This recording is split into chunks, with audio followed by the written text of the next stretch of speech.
Okay, so one of the questions I hear quite often from marketing people is, now that I'm blogging, how do I actually get people to notice this blog? How do I get cross-links? How do I get backlinks, traffic to my blog? Those kinds of things. And obviously I know a couple of the answers, but be interested to hear what the panel has to say. I guess I still want more traffic. I mean, I haven't found those 50,000 hits yet. I don't have it. I work to find different ways of exposing. I have the Twitter sources, the Facebook, which my Facebook page for my blog is probably one of the biggest drivers, that and a Google search. And then I do a lot of cross-promotion. I work with other mom bloggers or other parenting sites, and we cross-promote each other or cross-post on each other. I guest post for them, they guest post for me. So we collaborate and work that way. And then it's just trying to always be creative and do new campaigns. And in my world, there's always something. There's so much, it seems, that someone's already doing, and it's trying to stay ahead of the curve to be different and new. But the collaboration for me has been really good. And I'm constantly struggling to find more ways to drive traffic to our blog. I mean, to put things in perspective, when we get a few thousand hits to our blog, we're pretty happy. Like if we get 2,000 or 3,000 uniques. Our website, on the other hand, does 100,000 plus. We got a lot more traffic to our main website than we do per month. We got about 100,000 visitors or more, and our we get 2,000. We're happy. But I will say this: it's a multi-faceted thing. It's not just one thing. For us, what's big is something called long tail searches. So if you're familiar with Chris Anderson, who's the publisher of Wired, Chris Anderson wrote a book called The Long Tail. I encourage you guys to at least learn what the long tail is if you don't already. How many people know what the long tail is? Okay. So it's a pretty basic principle. It's that, a lot of the search that's happening out there, people aren't typing in photos, they're typing in Canvas photo of my baby or iPhone photo from Canvas. These are long tail searches, more complicated, longer term search terms. But obviously a blog is an opportunity for you to own those terms. So if you're in a specific industry, people are searching for very specific things. Your blog is an opportunity to write something very specific and structure it in such a way that when somebody searches for that very specific thing, that they find your blog post. Now, it may not be 100,000 unique hits a month, but if you get 1,000 or 200 even, and it's a very specific thing that you do, then it's more effective, right? So we use it for long tail. This is what we use our website primarily for. Most of our traffic is organic.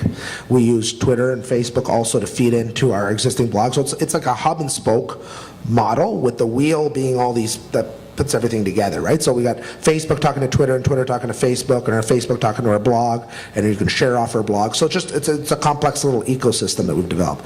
That being said, SEO is one way to kind of fall outside of this ecosystem a little bit and try to get some organic traffic to your site. Another thing is, not to get too technical, but to build content silos. So for example, what do I mean by a content silo? We wanted to rank #1 for if somebody were to type in cool art ideas. I mean, that's something that somebody would probably naturally type, cool art ideas. If you do a search for cool art ideas on your iPhone, or you don't have to do it now, but we should be #1 or #2 or #3 at the most. So the idea, I think that's the search term. Anyways, how did I get that? Because we created a category or a tag on our website called cool art ideas. You'll notice that most blogs have tags, which are really silos. Now, if you only have one article under cool art ideas, Google's not going to think you're relevant. But if you build 20 articles about cool art ideas, Google's going to look at that content silo, that tag. It's going to say, here's the thing about cool art ideas, and here's 20 posts all about cool art ideas. This is very relevant. And this is something you're not, I don't know, maybe you guys know about this, but it's not something that's really just out there. This is kind of like a thing that we discovered by accident, that if you build content silos specifically for these kind of long tail search terms, you're going to get a lot of traffic. So anyways, that's something hopefully that you guys can do, is build content silos.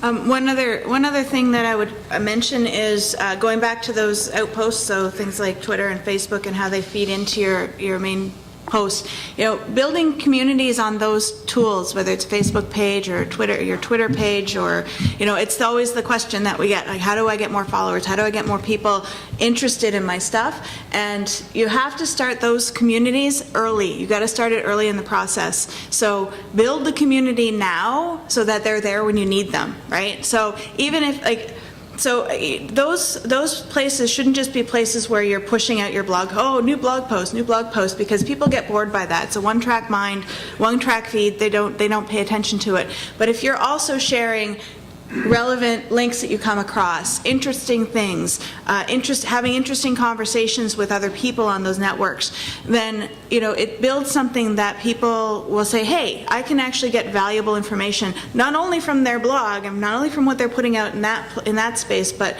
from what they're building here, this community of people that are interested in what we have to offer. So work on building those communities as well, and build that up so that when you're ready to launch and you're ready to go, you've already got something there for people to sink their teeth into. And I'd go one step further and say that most of what you share should be more about your community and a very minimal amount about you. It's not about you, it's about them.